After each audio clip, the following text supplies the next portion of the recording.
साथ मैंने गाना बनाया था कि कौन सा था कि हारमोनिया पर कैसे था तनोट बरसेला तोहरा नथुनिया पर और जब हिलावे लू कमर हारमोनिया पर। हम लोग का रील्स बहुत ज्यादा वायरल हुआ था। शिवानी दी के साथ भी बनाएंगे, इनको भी एक मौका देंगे। क्या जी आपको भी एक मौका दिया जाएगा कि जैसन चाहले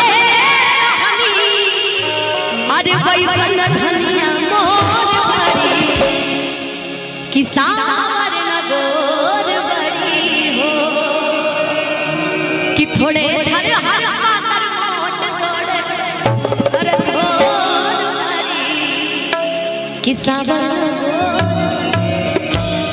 वैसे ही डांस कीजिएगा जैसे आप करते हैं। और जरा हमारे सारे मित्र बंधु जितने हमारे कैमरा वाले लोग भी हैं उनका बहुत बहुत स्वागत है अपने अंदर। वाह वाह, बड़े बड़े म्यूजिक सेंटर वाले सबसे ज्यादा हमको दुखी यही लोग करते हैं। अभी धनंजय भैया के साथ करेंगे ना तो लिख देंगे कि ये देखिए धनंजय शर्मा पड़ गए अनुपमा यादव पर भारी।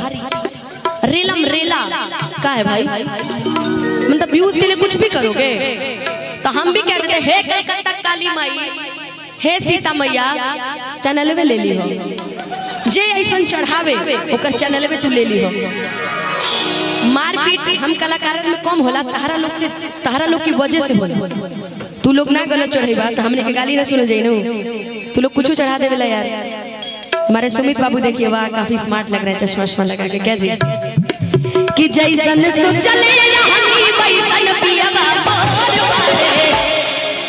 कि जैसन सोचले रहनी वैसन पियबा सावर न गोर जैसन सोचले रहनी वैसन पियबा मोर वाले सावर न गोर थोड़े हर हर आदर सावर न गोर जैसन चाहले रहनी वैसन धनिया मोर वाले सावर न गोर हो।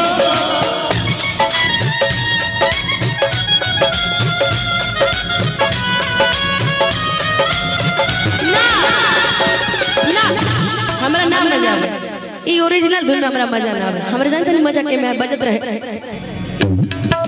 तुझको ना देखी तो हमरा आता है तुझको ना देखी तो हमरा आता है देख तुझको जो मेरे आता है देख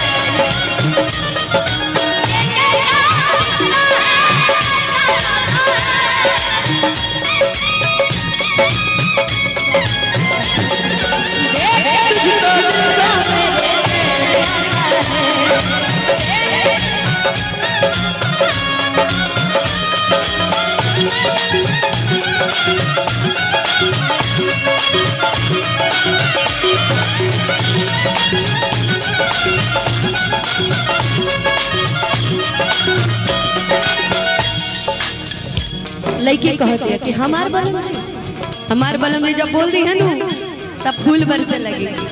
हमार बलम जी जब गा दी है नू तो आग लग जाए। हमार बलम जी जब खड़ा हो गई है नू तो दुनिया के ब्रांड धरल के धरल रह जाए। हो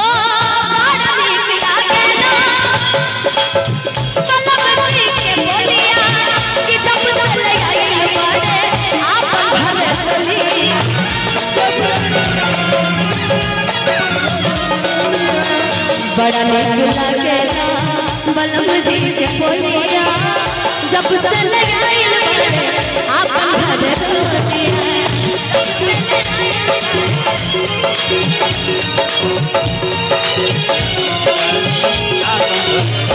हो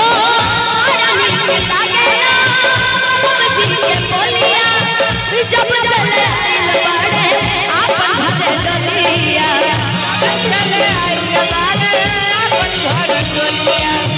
जब से लगाइल बड़े आप घर गलिया कि बन के हमारा जिंदगी कि बन के हमारा जिंदगी में आइल गंजो सावर न गोर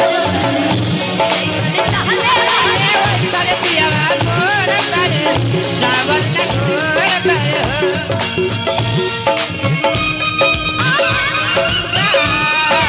बन जा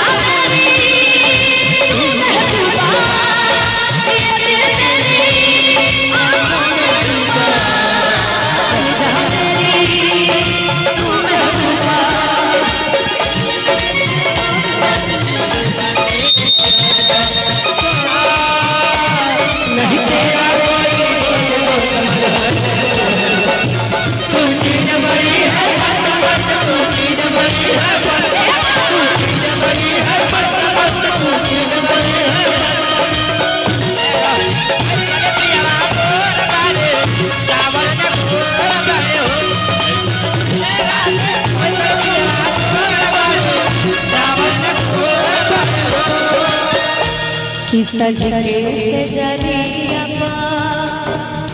जब गोरी बैठे राही राही देहिया के आपन रे बैठे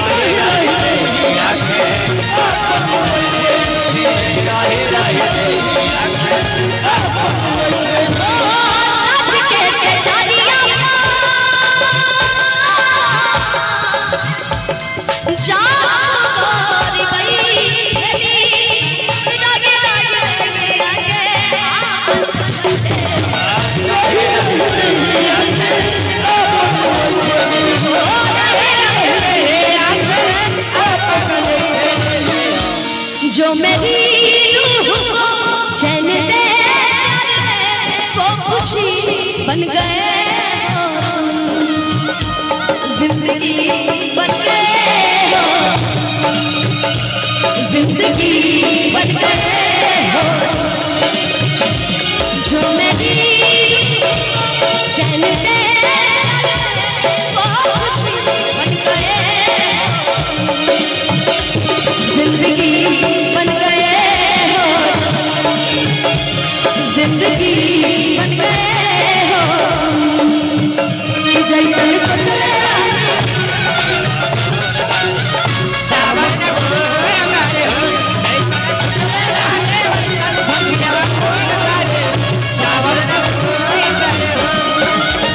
कि जैसे सोचले रहनी वैसन पिया मोर बारे हिसाब न गो